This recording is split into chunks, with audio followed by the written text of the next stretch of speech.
Assalamualaikum warahmatullahi wabarakatuh. Selamat pagi, salam sehat dan juga tetap semangat belajarnya. Untuk hari ini Ibu akan lanjutkan kembali ya materi IPS. Sebelumnya Ibu ingatkan jangan ada yang keluar rumah untuk mengikuti kegiatan-kegiatan di luar kegiatan sekolah. Ya, tetap di rumah, stay home, stay healthy dan keep praying. Hari ini Ibu akan menjelaskan kembali mengenai sumber daya alam. Ibu akan lanjutkan materi yang sebelumnya. Kalau sebelumnya Ibu menjelaskan bagaimana tujuan pembelajaran dari sumber daya alam dan juga apa saja jenis sumber daya alam, hari ini Ibu akan menjelaskan prinsip penggunaan sumber daya alam. Nah, jadi intermezzo dulu kita. Di Indonesia itu kan sumber daya alamnya sangat banyak. Bahkan Indonesia pernah disebut sebagai macan Asia. Kenapa? Karena sumber daya alamnya ini bahkan diincar oleh negara lain. Kalau kita bisa memanfaatkan dengan sebaik mungkin, pasti hasilnya juga akan lebih maksimal untuk kehidupan masyarakat Indonesia. Khususnya kamu ya. Lalu dalam penggunaan sumber daya alam mesti ada prinsip-prinsip tertentu. Yang pertama selektif. Selektifnya maksudnya apa? Jadi kalau kalian ingin sumber daya alam tertentu, ingat tujuan kalian apa, pemanfaatannya apa, dan penggunaannya bagaimana. Jangan asal ngambil aja. Contoh misalnya, kalian butuh sumber daya alam yang di laut, kalian butuh ikan, tapi kalian menggunakan pukat harimau, semuanya kan ketarik ya. Akibatnya apa? Ikan yang tidak kalian inginkan itu akhirnya diambil juga. Begitu diangkat ke atas, otomatis kan ikan tersebut sudah mati, tidak bisa dikembalikan lagi. Nah, itu bisa mengurangi jumlah ekosistem di perairan atau di laut itu sendiri ya. Lalu yang kedua ada menjaga kelestarian. Nah, intermezzo lagi dengan sumber daya alam laut. Pernah atau sering dengar ini enggak?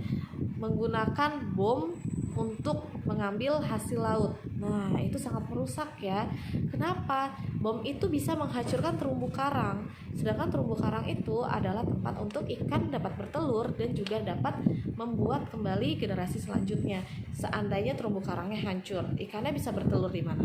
Kalian yakin 5 atau 10 tahun ke depan masih bisa mengkonsumsi ikan yang kalian inginkan? Pasti tidak bisa. Lalu yang ketiga ada prinsip menghemat. Di sini contohnya ada sumber daya alam hutan. Kalian adalah pengusaha yang membutuhkan alat-alat atau bahan-bahan dari hutan. Contohnya mebel. Kalian butuh kayunya kan? Tapi karena kalian serakah, kalian menebang semuanya, habislah itu pohonnya. Akhirnya bagaimana? Pasti akan kehabisan sumber daya alam hutan.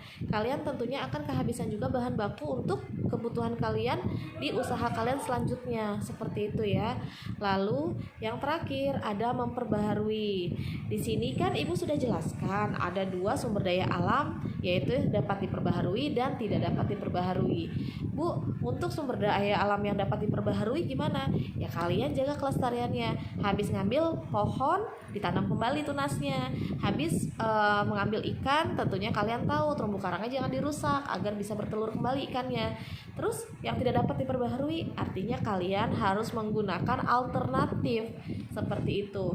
Bu, kan minyak bumi bisa sampai berjuta-juta tahun. Memang, tapi kalau kalian menggunakan tenaga alternatif, hasil minyak bumi tersebut bisa kalian hemat dan kalian juga tentunya bisa untuk menggunakan tenaga-tenaga dari sumber daya yang lain.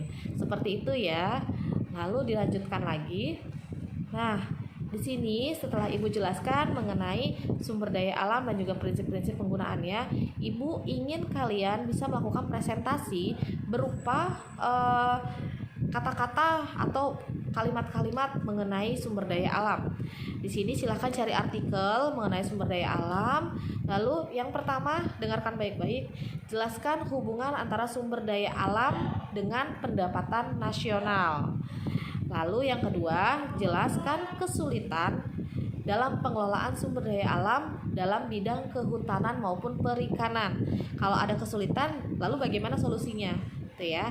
Yang ketiga, jelaskan kesulitan dalam pengelolaan sumber daya nabati dan hewani. Dan yang keempat, silakan kalian mencari faktor-faktor apa saja yang harus diperhatikan untuk sumber daya alam agar tetap berdaya guna. Nah, di sini berarti kalian bisa mencari artikel dengan isu-isu antara lain pembangunan berkelanjutan atau berwawasan lingkungan, bisa juga mengenai pengambilan sumber daya alam berwawasan lingkungan, seperti itu. Nah, jadi hari ini itu saja yang akan Ibu jelaskan ke kalian. Selamat belajar dan juga jangan lupa mengumpulkan tugas. Ingat, nilai kalian akan diakumulasikan dari tugas juga. Jadi jangan ada yang mangkir ya. Terima kasih. Wassalamualaikum.